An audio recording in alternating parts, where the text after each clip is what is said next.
हम आए यहाँ चाहे ए महफिल हो चाहे ए दुनिया हो, हम आए यहाँ तुम्हारे लिए, हम आए यहाँ तुम्हारे लिए। और महशर में यानी मैदान महशर में हम लोग किस लिए उठेंगे? तो उसी के जवाब में यानी एरी उत्तरे आला हजरत बोलছেন उठे भी उहा तुम्हारे लिए, यानी दुनियावासी के पैगाम দিতে চাইছেন, উনি বোঝাতে চাইছেন এই দুনিয়ার মানুষ তোমরা শোনো, পৃথিবীর বুকে এমন একজন ব্যক্তিত্বের আবির্ভাব হলো যেই ব্যক্তিত্বের কারণে পৃথিবী সফলতার চরম শিখরে আরোহণ করলো। যেই ব্যক্তিত্বের কারণে আজকে পৃথিবী উন্নতির চরম শিখরে আরোহণ করেছে, সফলতার পথ পেয়েছে। কেন?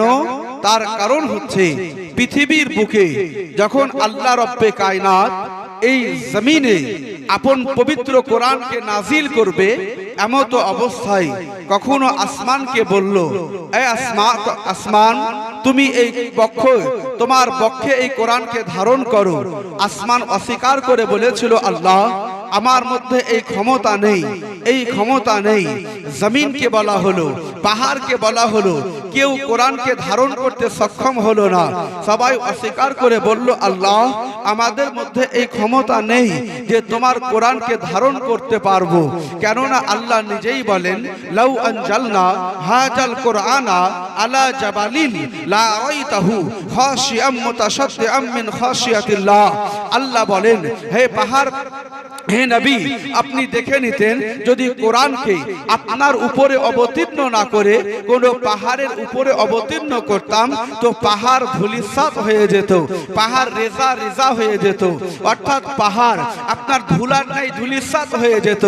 এখান থেকে বোঝা গেল সৃষ্টি জগতের মাঝে আল্লাহ পাওয়ারফুল করে পবিত্র কোরআনের ধারক ও বাহক হিসাবে যিনাকে দুনিয়াতে প্রেরণ করেছেন তিনি হচ্ছেন মুহাম্মদুর রাসূলুল্লাহ সাল্লাল্লাহু আলাইহি ওয়াসাল্লাম। এই পবিত্র কোরআনকে ধারণ করে দুনিয়াবাসীকে মেসেজ প্রদান করেছেন, এই দুনিয়ার মানুষ তোমরা শোনো, এই পবিত্র কোরআনকে আমি ধারণ করে এক আল্লাহর একত্ববাদের প্রচার করার জন্য কখনো আল্লাহ রব্বে কায়নাতের শক্তির ব্যাপারে মক্কার লোককে বুঝিয়েছেন, ইন্নাল্লাহা আলা কুল্লি শাইইন কাদির। ও জাত আল্লাহ যে সমস্ত শক্তির মালিক, অর্থাৎ সমস্ত কিছুর উপরে ক্ষমতাবান। এইভাবে কখনো মক্কার লোককে বুঝিয়েছেন যে লা তুশরিকু বিহি শাইয়া, তার সঙ্গে শরীক করিও না। কখনো মক্কার লোককে বুঝিয়েছেন যে কুল হু আল্লাহু আহাদ আল্লাহুস সামাদ লাম ইয়ালিদ ওয়া লাম ইউলাদ ওয়া লাম ইয়াকুল লাহু কুফুয়ান আহাদ। এখান থেকে বোঝা গেল এ রুয়ে জমি पर अल्लाह के मखलूकों में से जमीन बेमिसाल है, आसमां बेमिसाल है, चांद बेमिसाल है, सूरज बेमिसाल है, यहाँ तक के पहाड़ बेमिसाल है, समंदर बेमिसाल है। मगर आसमान ने अल्लाह का गवाही नहीं दिया, जमीन ने अल्लाह का गवाही नहीं दिया, सूरज ने अल्लाह के गवाही नहीं दिया।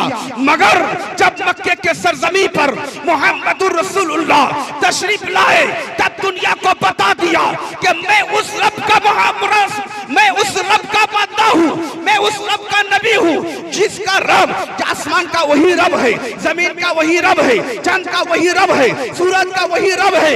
और दुनिया को बता दिया जिस रब के पीछे आदम से लेकर ईसा तक झुक करके बता दिया, जब झुकने वाले इतना बेमिसाल है, जिसके आगे झुक रहा है वो कितना बेमिसाल होगा।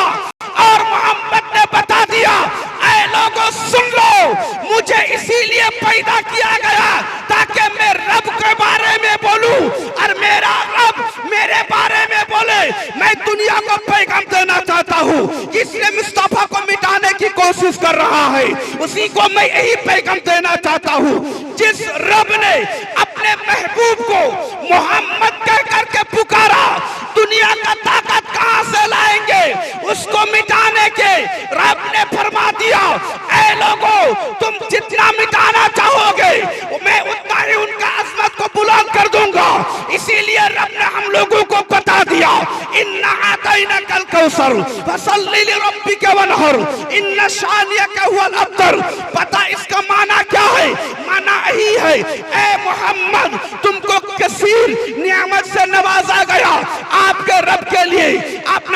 कीजिए और कुर्बानी कीजिए, और याद रखें जो आपके दुश्मन होंगे वही मिट जाएंगे, वही मिटने वाला दुनिया ने देखा था, दुनिया ने अब भी देख रहा है। दुश्मन बन के जब अबू जहल चमका तब अबू जहल अब मिट गए, उनके कब्र का निशान बाकी नहीं है। मगर कोई सुन्नी उस वक्त तक हज को मुकम्मल नहीं करता जब आशिक रसूल सिद्दीक का मजार जियारत न कर लेता।